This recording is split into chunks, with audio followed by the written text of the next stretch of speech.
Bonjour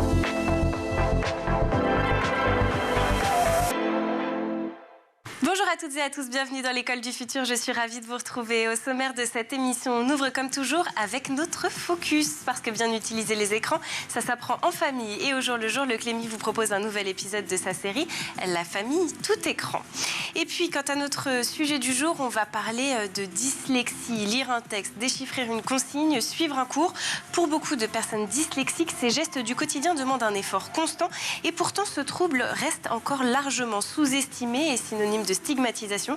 Heureusement, des solutions existent pour accompagner ces publics neuroatypiques et c'est l'une d'entre elles que nous allons vous présenter aujourd'hui. Et on en parle avec notre invité, Bertrand Descours. Bonjour. Bonjour. Vous êtes directeur général de Lily for Life. On va le découvrir dans un instant ensemble, mais d'abord, place au focus. Focus aujourd'hui sur une utilisation saine et maîtrisée du numérique dans les foyers. C'est avec le Clémy et sa série La famille tout écran. On se retrouve tout de suite après votre nouvel épisode.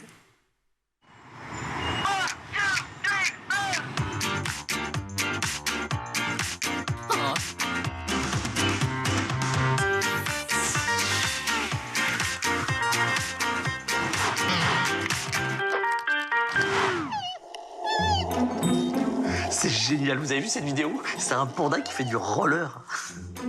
Bon, chérie, on est à table. Oh oui, c'est pas bientôt fini. Je commence à avoir la batterie qui chauffe. C'est une vidéo de pingouins qui dansent la polka. Non mais des pingouins, quoi. Top, photo papa, salle de bain ridicule. Attends, je regarde. C'est moi. C'est une vidéo que j'ai postée la semaine dernière. Quoi, 100 000 j'aime? Pourquoi c'est juste moi qui me prends en photo dans la salle de bain? Bah en fait, on voit tes fesses dans le reflet derrière. Non mais faut la supprimer, là. Mais si tu lâches ton portable, on te montrera peut-être comment faire. Ça m'empêche. Je suis tendance. Tendance ou pas, les écrans n'ont pas leur place à table. Essayez de ne pas grignoter, et encore moins devant nous. Et est-ce qu'on se dit les choses si chacun a le nez sur son écran? Alors ouvrez la porte, sortez, bougez, courez, dansez, faites des claquettes. Amusez-vous. Quelqu'un a filmé ça, c'est énorme. Non mais c'est un million de vues à coup sûr. Oh, il est irrécupérable. Allez, sur un tout autre sujet dans cette émission, on va essayer de mieux comprendre ce qui se passe dans la tête d'une personne atteinte de dyslexie, un trouble fréquent, encore mal connu, qui concerne les enfants comme les adultes et qui peut compliquer le quotidien à l'école comme dans la vie professionnelle. On s'intéressera aussi aux solutions qui existent et notamment au travail de Lily for Life, une entreprise française qui développe des outils pour accompagner les personnes porteuses de troubles dys et ainsi faciliter leur quotidien. C'est tout de suite dans le talk. Et avec moi en plateau aujourd'hui, Bertrand Descours, directeur général de Lily for Life. Alors Bertrand, avant de parler de ce que vous faites à proprement parler chez Lily for Life, j'aimerais qu'on revienne un petit peu sur ce trouble auquel vous vous attaquez, la dyslexie, qui touche entre 3 à 5% des enfants et qui fait partie donc d'une famille bien plus importante, celle des troubles dys. Alors qu'est-ce que la dyslexie et comment est-ce qu'elle se manifeste ? Alors, la dyslexie, c'est un trouble de l'apprentissage. Elle se manifeste au moment de l'acquisition de la lecture, donc à partir du CP, mais je dirais un peu après, quand on est susceptible d'apprendre vraiment à lire. Et c'est un déficit qui occasionne une difficulté à automatiser la lecture. Donc la personne dyslexique, l'enfant dyslexique, il va ânonner, il va avoir de la peine à lier les mots et il va avoir de la peine à comprendre ce qu'il lit. Alors la dyslexie aujourd'hui, elle est quand même un petit peu mieux diagnostiquée qu'avant, même si c'est encore insuffisant, malheureusement, je crois. Qu'est-ce qui a changé ces dernières années ? Alors, ce qui a changé, c'est l'apport de la science qui accompagne la dyslexie. Ça fait des décennies que des chercheurs creusent ce sujet parce qu'effectivement, c'est le premier trouble cognitif, donc, et il est majeur dans les causes de difficultés dans l'apprentissage. Ce qui a changé aussi, c'est la technologie qui permet d'accompagner certaines personnes et d'alléger leurs difficultés. Mais alors, qu'est-ce qui se passe concrètement dans le cerveau d'une personne dyslexique au moment où elle va devoir justement soit apprendre à lire, soit lire ? Alors, la dyslexie, c'est complexe. Il y a beaucoup de dyslexie et il y a beaucoup de cas différents. Lily for Life s'intéresse, avec les chercheurs avec lesquels nous travaillons, à un sujet visuel.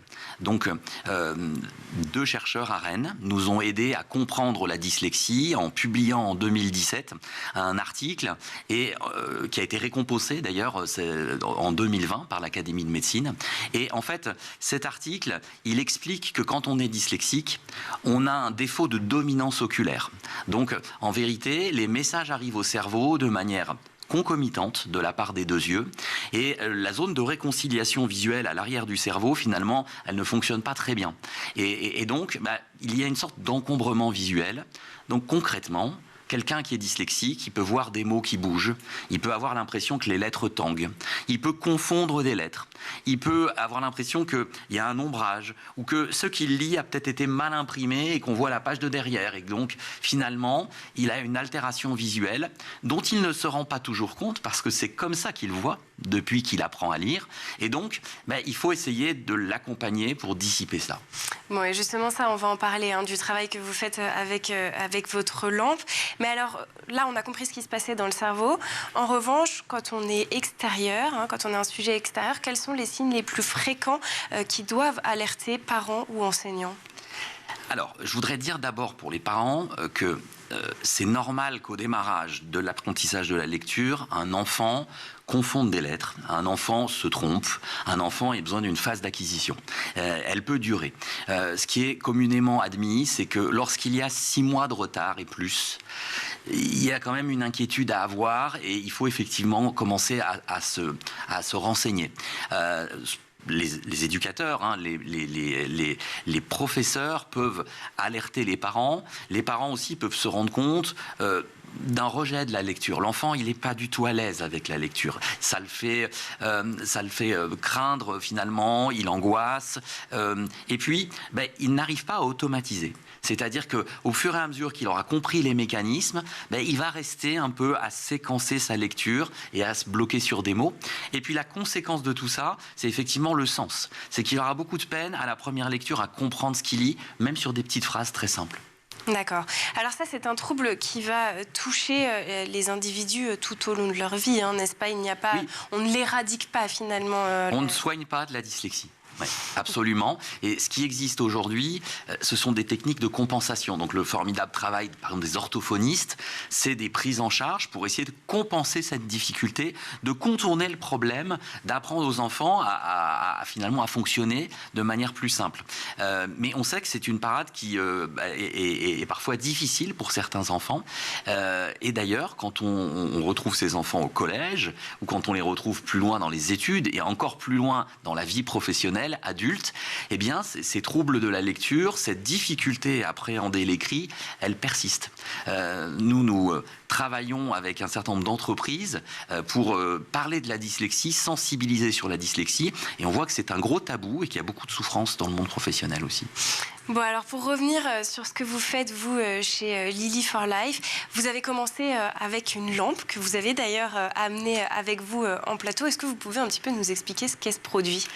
Voilà, alors effectivement, la lampe Lily, c'est un produit très compact qui est fait en France, qui a pour mission d'accompagner finalement l'écolier, l'élève, l'enfant à la maison dans ses tâches de travail et de lecture. Donc elle est très compacte, elle se range dans un petit étui, elle se recharge, elle a une autonomie d'une journée de travail, et sa particularité, c'est d'émettre une lumière qui va, avec un réglage, grâce la première fois à une application sur son smartphone, mettre en place une fréquence, et c'est cette fréquence qui va finalement aider le cerveau à désencombrer la vue qu'il a habituellement, qui est un peu troublée, comme je l'ai expliqué précédemment. Alors, qu'est-ce qui va se passer, justement, très concrètement, quand on allume la lampe ? Qu'est-ce que ça va changer dans la perception du texte pour une personne dyslexique ? Alors, quand on allume la lampe, on va appairer avec l'application, et donc une tierce personne, la maman ou le professeur, vont régler cette fréquence. Et à partir d'un certain moment, en fait, le trouble visuel va se dissiper.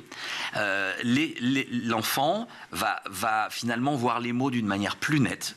va faire moins d'erreurs de lecture, va éviter de confondre des lettres, et petit à petit, un peu plus automatiser la lecture. On a beaucoup de mesures en cours, là, on travaille avec une chercheuse du CNRS, on voit que la lampe Lily, elle permet de limiter le temps de fixation. Donc les yeux restent moins longtemps sur le mot. Les yeux aussi vont pouvoir faire moins d'erreurs, finalement, le mot va être mieux reconnu. Et surtout, le troisième bénéfice qu'on mesure, c'est la compréhension. Parce que tout est une question d'énergie cognitive. En fait, quand on met trop de temps à décrypter, son cerveau, il est focus là-dessus. Et quand finalement tout ça se devient allégé, eh bien finalement la compréhension est plus facile. Et puis j'imagine que du coup ça travaille aussi peut-être sur la fatigue visuelle. Alors exactement. Certains enfants peuvent faire des tâches beaucoup plus longues le soir. Je pense à un témoignage qu'on a reçu assez récemment d'une maman d'une petite fille en 4e qui jusqu'à présent avait beaucoup de peine à se concentrer et finalement à faire son travail le soir et qui là en fait s'est inscrit à un groupe de lecture alors qu'en fait au début de l'année scolaire c'était juste pas envisageable pour elle. C'est-à-dire qu'il y a aussi une question de regagner confiance. C'est-à-dire que finalement, quand on est dyslexique, on peut, vous l'avez expliqué, quelque part, avoir un rejet de la lecture parce que c'est trop compliqué à l'instant T. Et donc là, vous leur offrez aussi cette possibilité. C'est ça. C'est ça, avec deux types de bénéfices suivant les enfants. La science ne sait pas trop nous dire pourquoi. Certains ont un bénéfice assez immédiat. Donc visuellement, ils se rendent compte qu'il y a un changement et donc ça se transforme dans leur travail assez vite. D'autres, je pense à cette petite fille, elle a mis 2-3 semaines à l'utilisation de la lampe en persistant. Et finalement, je me souviens de son témoignage, elle a accepté qu'on la filme. Elle dit je me suis rendu compte par moi-même en fait que finalement j'aimais lire, que c'était plus simple et naturellement elle s'est inscrite à ce concours de lecture. Bon, ça c'est quand même la plus belle réussite, j'imagine. Absolument. Quand on reçoit ce type de retour. Absolument, on a des témoignages formidables et ça c'est ce qui fait plaisir dans la mission qu'on s'est donnée. Alors pour revenir vraiment sur le format, vous avez ouvert tout à l'heure la lampe. La lumière, c'est une lumière blanche ou c'est une lumière... j'imagine que c'est une lumière spécifique tout de même. Comment est-ce que ça fonctionne sans tomber dans quelque chose de trop technique? Bien sûr. Alors, ce sont des LED qui sont plutôt clairs, effectivement, pour favoriser la concentration. Donc, plutôt stimuler l'œil dans une activité de lecture ou de travail. Après, vraiment, la particularité, c'est d'être assez simple parce qu'on sait que les personnes dyslexiques, les enfants, sont souvent... ont souvent un trouble de l'attention. Donc le but, c'est vraiment que la lampe, elle n'a qu'un bouton, finalement. Une fois que le réglage a été fait avec le smartphone n'est plus utile. Et le seul interrupteur, c'est pour régler l'intensité lumineuse. Si la chambre est un petit peu sombre, on va mettre une seule intensité lumineuse et l'autonomie sera plus longue. Si il y a un peu de soleil à travers la fenêtre qui éclaire le bureau de l'enfant dans la classe, on va pouvoir mettre une intensité plus forte. Mais sinon, en fait, vraiment, l'objet, c'est d'oublier sa petite lampe Lily et de travailler avec plus de facilité. Alors vous l'avez dit, finalement tout le monde n'a pas ne ressent pas les bénéfices de cette lampe au même moment, mais est-ce que vous avez peut-être une moyenne sur le temps justement que l'on met à en ressentir les bénéfices? Alors, il y a une trentaine de % qui ressentent les bénéfices immédiatement. Le reste, ça prend entre une semaine, alors tout dépend de l'application de l'enfant, mais je pense qu'en une semaine ou deux, c'est possible. Alors, ce qu'on a mis en place, la lampe Lily, elle est disponible sur notre site internet. Ce qu'on a mis en place, c'est 45 jours d'essai. En se disant que, si l'enfant a un peu de temps, qu'il est de temps en temps une semaine chez son papa, une semaine chez sa maman, peut-être qu'il va besoin d'un peu plus de temps, eh bien, en fait, les 45 jours suffisent. Donc, vous voyez, on se dit qu'en un mois, en général, facilement, l'enfant, il a trouvé la manière de voir des bénéfices. Mais évidemment, il faut qu'il soit engagé, il faut qu'il ait envie de l'utiliser. Et combien de temps est-ce qu'il faut pour trouver le bon réglage? Parce que j'imagine que ça, c'est pas facile non plus. Et surtout, est-ce que ces réglages, ils peuvent évoluer dans le temps?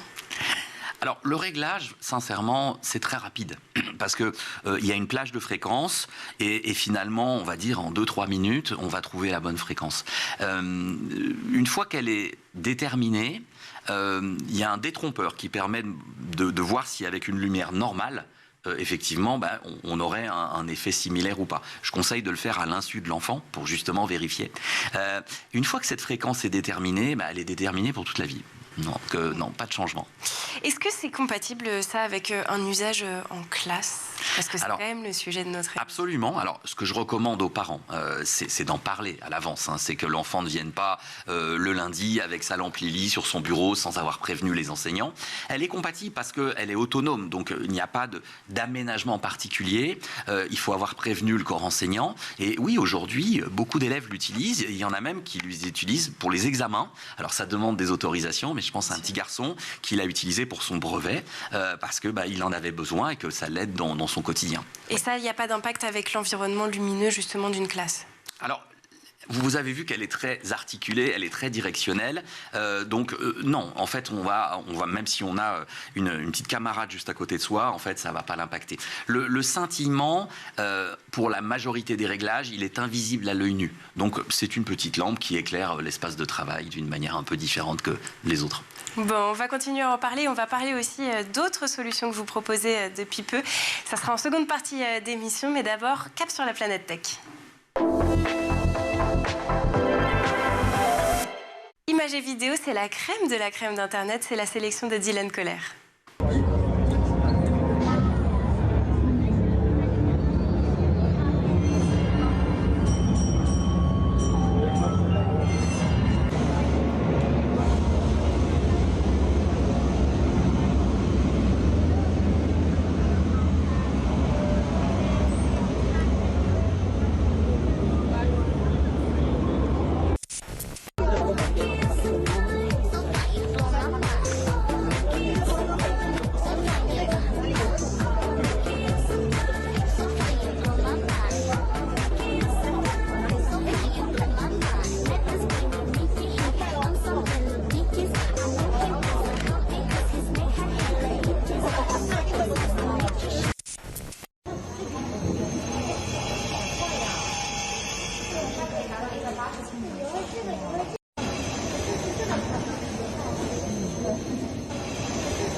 De retour sur le plateau de l'École du Futur, toujours en compagnie de mon invité Bertrand Descours, directeur général de Lily for Life, avec qui on parle de dyslexie et des outils que propose cette entreprise pour lutter contre ce trouble. C'est tout de suite en seconde partie d'émission.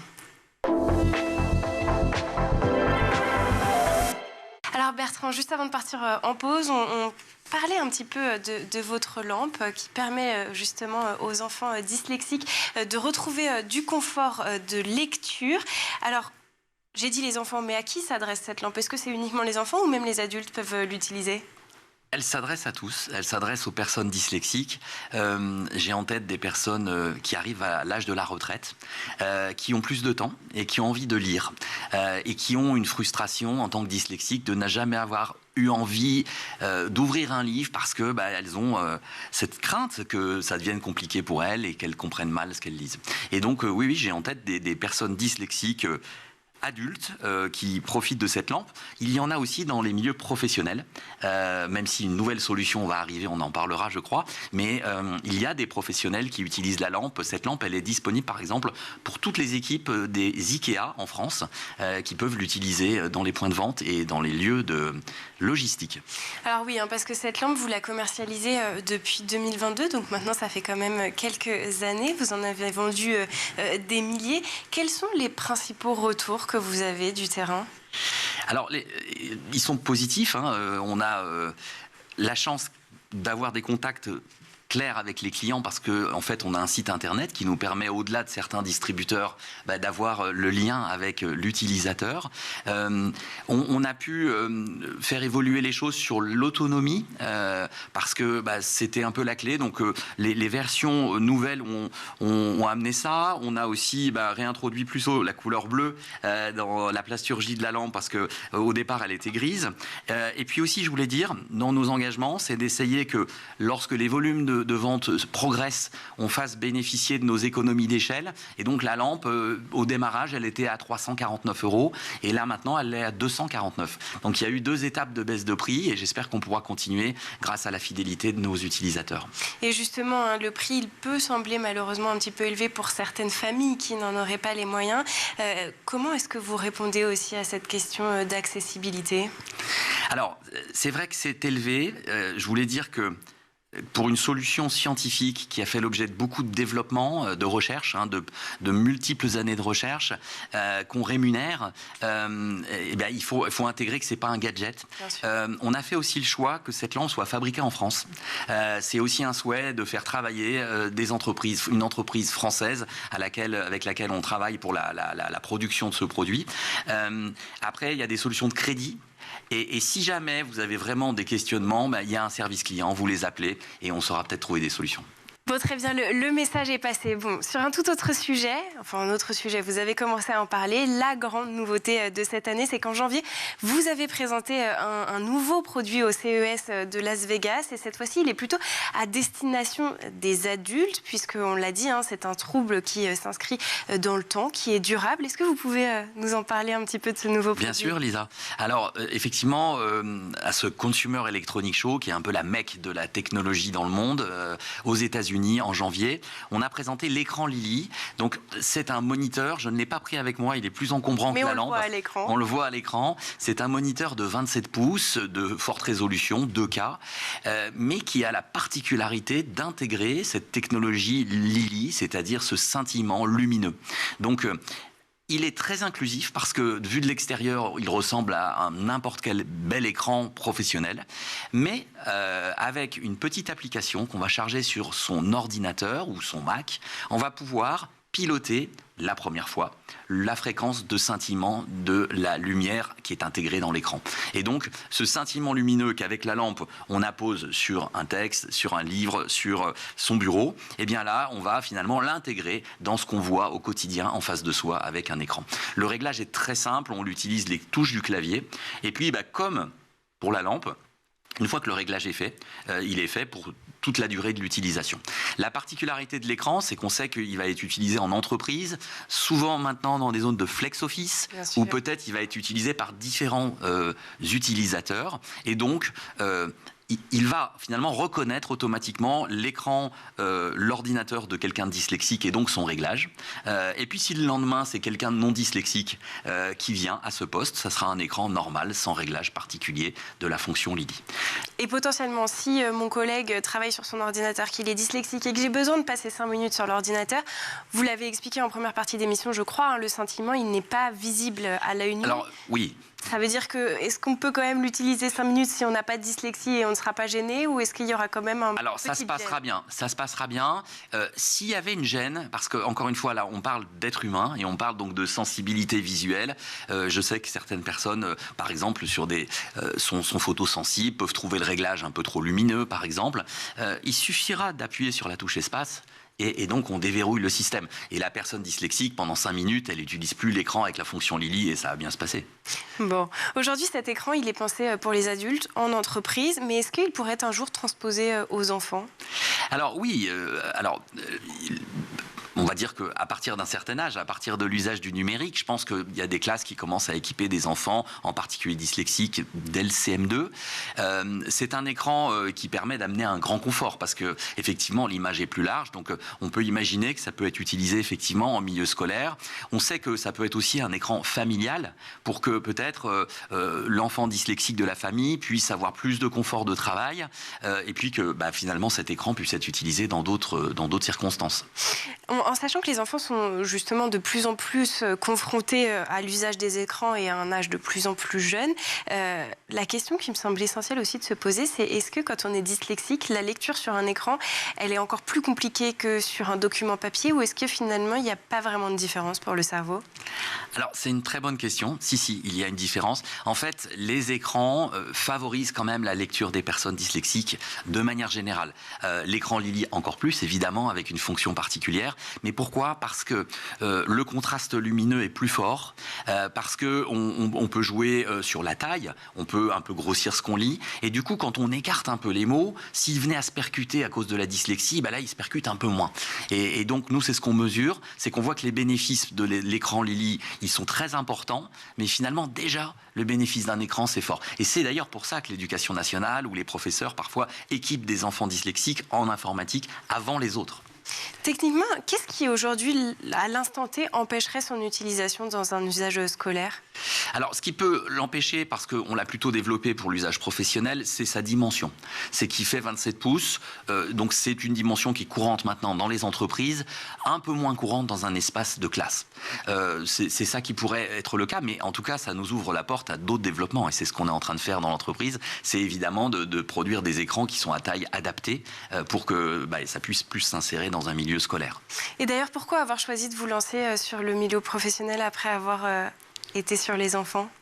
Eh bien, c'est une découverte. En fait, quand on a creusé ce sujet de la dyslexie, on a côtoyé des adultes qui, quand on parlait de ces souffrances, je dirais en one-to-one, dans des entretiens individuels, se sont mis à nous dire qu'eux-mêmes l'étaient.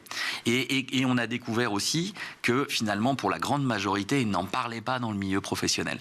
On a réalisé il y a 2 ans une étude avec Opinionway qui montre que les 2/3 des collaborateurs d'une entreprise qui sont dyslexiques avouent ne pas en avoir parlé à leur employeur. Donc c'est une souffrance, on la dissimule.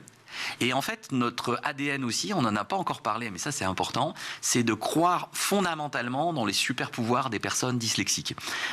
Et dans les entreprises, on le côtoie au quotidien chez Lily for Life. Ce sont des gens plus créatifs, ce sont des gens très visuels, ce sont des gens très orientés projet, ce sont des gens qui ont une forte faculté dans la relation interpersonnelle. Donc vous imaginez toutes ces attributs, une fois qu'ils se révèlent parce que la personne dyslexique en a parlé et qu'on peut du coup lui attribuer des tâches adéquates, eh bien en fait c'est une mine pour la performance et l'innovation dans l'entreprise. Donc moi je dis à tous les employeurs qui pourraient nous écouter, mais creusez ce sujet de la dyslexie en entreprise, on peut vous y accompagner, on le fait avec des grands groupes, parce que demain ceux qui utiliseront entre guillemets au mieux les potentialités de ces personnes, ce seront les entreprises qui seront les plus performantes. Bon, là, vous allez même plus loin que déstigmatiser, finalement. Vous redorez le blason presque de la dyslexie.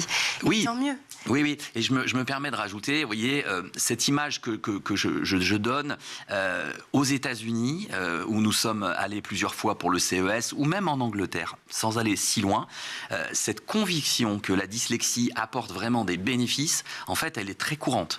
Je vous donne un chiffre, aux États-Unis, 35% des entrepreneurs sont dyslexiques. Bill Gates est dyslexique, Steve Jobs était dyslexique. C'est pas un hasard. C'est des gens qui sont capables de voir différemment et d'être très orientés solutions. Bon, pour les personnes qui nous écoutent et qui seraient atteintes de dyslexie, j'espère que le message est passé. Pour revenir à proprement parler sur l'écran, on est bien d'accord que là, on est sur un dispositif matériel, hein, on n'est pas sur du logiciel, c'est vraiment un écran à proprement parler. Est-ce que ça veut dire que Potentiellement, un jour, vous pourriez aussi développer un écran un peu plus petit, par exemple pour une tablette ou pour un téléphone. Oui, ça fait partie des développements. On a commencé par le moniteur et l'écran parce que c'est un dispositif qui est maintenant très courant dans les entreprises et qui amène par sa taille aussi du confort, comme je le disais tout à l'heure. Mais évidemment, la suite, c'est d'utiliser cette technologie dans un PC portable, dans une tablette. Il y a des enjeux quand même de compacité qu'il va falloir résoudre. Mais oui, c'est bien du hardware qui est piloté par ce petit... du hardware, du matériel. On transforme l'électronique de cet écran et je veux dire aussi qu'on le transforme en France. Et juste un mot, puisqu'on arrive à la fin de l'émission, le tarif de cet écran, il coûte combien ? Il est à 599 €. Déjà commercialisé ? Commercialisé depuis janvier 2026. Et bien voilà, c'est là-dessus qu'on termine. Merci beaucoup Bertrand Descours d'avoir été avec nous. Je le rappelle, vous êtes directeur général de Lily for Life. Merci aussi, comme d'habitude, aux équipes en régie qui font un formidable travail et à Lilian Brémond d'avoir produit cette émission. Et surtout, merci à vous de nous avoir suivis. On se retrouve toujours sur School TV demain à 12h30 avec beaucoup de plaisir et d'ici là, portez-vous bien.